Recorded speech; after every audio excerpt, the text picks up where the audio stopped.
ఇంత బాధని మనసులో పెట్టుకొని మీరు ఎందుకు పవన్ కళ్యాణ్ కలిసి చెప్పలేకపోయారు మరి? ఏదండి అర్థం కాలేదు. మీరు పవన్ కళ్యాణ్ని కలిసి ఎందుకు ఈ విషయాలని చెప్పలేకపోయారు? హలో మేడం, నా వాయిస్ రీచ్ అవుతుందా? మాకు ఛాన్స్ లేదండి. మాకు పవన్ కళ్యాణ్ గారిని కలిసే ఛాన్స్ మాకు లేదు. మేము దగ్గరికి కూడా మమ్మల్ని వెళ్ళనివ్వరు. నేను ట్రై చేసి నేను విసుగు చెందాను. నేను 2 రోజుల క్రితం వీర మహిళా మీటింగ్ అని చెప్పి పిలిచారు. చాలా కాలం తర్వాత పిలిచారు. వీర మహిళా మీటింగ్ అని పిలిచి ఆయన కూర్చోబెట్టిన తర్వాత నేను ఎవరో తెలియనట్టు ఆయన చూస్తున్నారు అక్కడ మీటింగ్లో. నేను ఎవరో తెలియదు, నేను ఎవరో సంబంధం లేదు, ఎవరో బయట నుంచి ఎవరో కొత్తగా వచ్చిన వ్యక్తిలా నన్ను చూస్తున్నారు ఆయన. నేను వచ్చి కూర్చున్న 2 నిమిషాలకి లేచి మీరు అందరూ కూర్చొని మాట్లాడుకోండి, మీకు ఏమైనా సమస్యలు ఉంటే చూడండి, రాబోయే ఎలక్షన్ 2029లో మనకి 1/3 సీట్లు మహిళలు కేటాయింపబడతాయి, అప్పుడు మీకు టికెట్లు ఇస్తానని అందరితో పాటు చెప్తున్నారు ఆయన. మరి అప్పుడు మరి టీడీపీకి అవి రావా, లేకపోతే వైసీపీకి రావా, లేకపోతే 1/3 సీట్లలో కూడా మగవాళ్ళైనా కూర్చోబెట్టడానికి ప్లాన్ చేస్తున్నారో నాకు అర్థం కావట్లేదు. మరి ఇటువంటి మహిళలను అనగదొక్కే విషయాలు ఉన్నప్పుడు నేను ఏ రకంగా ఆయన దగ్గరికి వెళ్ళి చెప్పాలో, ఆయన దగ్గరికి ఎలా వెళ్ళాలో నాకు అర్థం కాల. నేను చాలా ప్రయత్నాలు చేశాను. మనోహర్ గారిని కూడా అడిగాను. నేను ఒక్కసారి కలుస్తాను, నేను చాలా అవమానాలు పడుతున్నాను, నేను పార్టీలో చాలా అవమానాలు పడుతున్నాను, ఈ కాకినాడ రూరల్లో ఉన్నటువంటి పంత నానాజీ అనే వ్యక్తి వల్ల నేను చాలా అవమానాలు పడుతున్నాను, నేను వెళ్ళి కష్టపడి రూట్ లెవెల్లో వర్క్ చేస్తుంటే నా మీద మనుషులు ఉసుగొలుపుతున్నాడని చెప్పి కంప్లైంట్ ఇస్తే వాళ్ళకు ఉండాలమ్మా, అది వాళ్ళకు ఉండాలి, మనమేం చేస్తాము, ఒకవేళ ఏమన్నా ఉంటే వాళ్ళే ఇబ్బంది పడతారు రేపు పొద్దున అని చెప్పి తప్పించుకున్నాడే కానీ ఆ పంత నానాజీ అనే వ్యక్తిని వచ్చి ఈ రోజు వరకు ఆయన క్వశ్చన్ చేయలేదు. అది వేరే మహిళలకు ఇచ్చే గౌరవం. ఈరోజు ప్రతి ఒక్కరు చెప్తారు మీకు రాష్ట్ర కార్యదర్శి పదవి ఇచ్చినప్పుడు తెలియలేదా?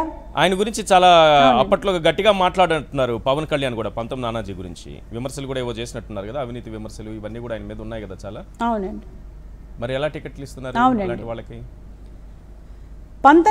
పంత నానాజీ అనే వ్యక్తి నేను 2005లో మేయర్ చేస్తున్నప్పుడు ఆయన నా వెనక ఫాలోవర్స్లో ఒకడండి.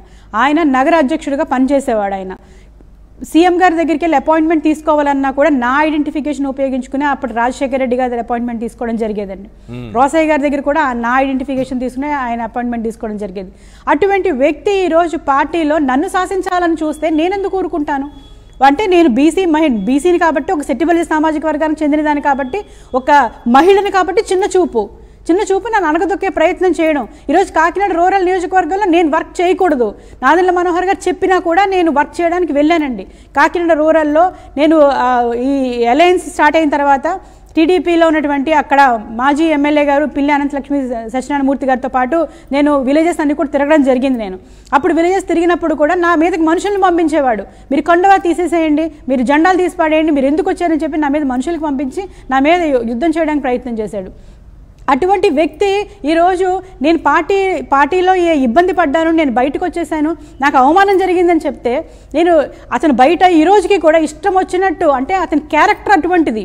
తెల్లవారి లెగిస్తే పేకాట్లు ఆడుకుంటూ, మంచు తాగుతూ, సిగరెట్లు కాల్చుకుంటూ, మరి అన్నిటికీ ఎఫెక్ట్గానే ఈ మధ్యనే ఆయనకి బైపాస్ ఆపరేషన్ కూడా జరిగింది.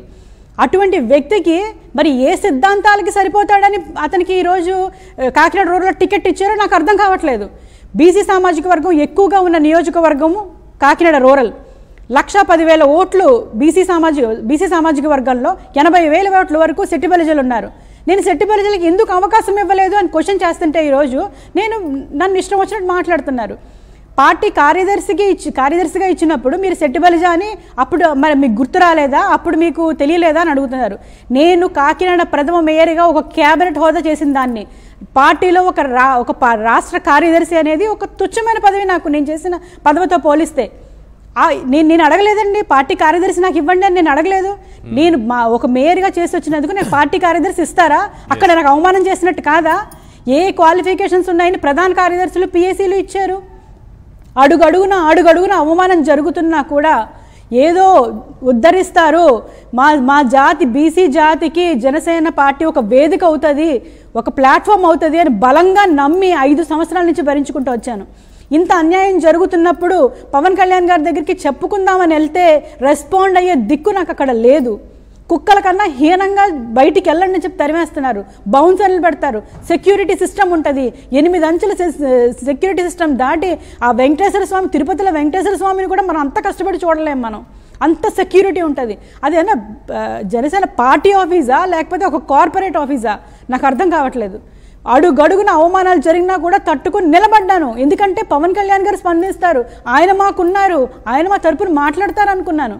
కానీ నాకు ఇప్పుడు అర్థమవుతుంది, చుట్టుపక్కల వాళ్ళందరూ మాటలు విని ఆయన అలా బిహేవ్ చేస్తున్నారు అంటే ఇంకా పార్టీ భవిష్యత్తు ఏమైపోతుంది, అక్కడ ఉన్న అందులో వీర మహిళలు ఏమైపోతారు, యువత ఏమైపోతుంది. ఈరోజు యువత గుండెలు బాదుకుని మరి పవన్ కళ్యాణ్ గారి వెనకాల పరిగెడతారు. చెప్పులు ఉన్నాయో చూసుకోరు, వాళ్ళ ఒంట్ల మీద బట్టలు ఉన్నాయో లేదో కూడా చూసుకోకుండా పవన్ కళ్యాణ్ గారి వెనకాల పరిగెడతారు. అటువంటి యువతకి ఈరోజు 10 సంవత్సరాలు దశాబ్ద కాలంగా వాళ్ళ ఫ్యూచర్ని నాశనం చేసేసారు, ఒక జనరేషన్ని పాడు చేసేసారు. ఒక పిచ్చి ప్రేమతో ఉన్మాదంతో వాళ్ళ వెనకాల పరిగెడతా ఉంటారు. అటువంటి సందర్భం, అటువంటి పరిస్థితులు ఈరోజు జనసేన పార్టీలో ఉన్నాయి. ఒక ఆవేదనతో ఈరోజు నేను బయటకు వచ్చి మాట్లాడుతున్నాను, ఒక ఆవేదనతో, ఒక బాధతో ఈరోజు బయటకు వచ్చి మాట్లాడడం జరుగుతుందండి.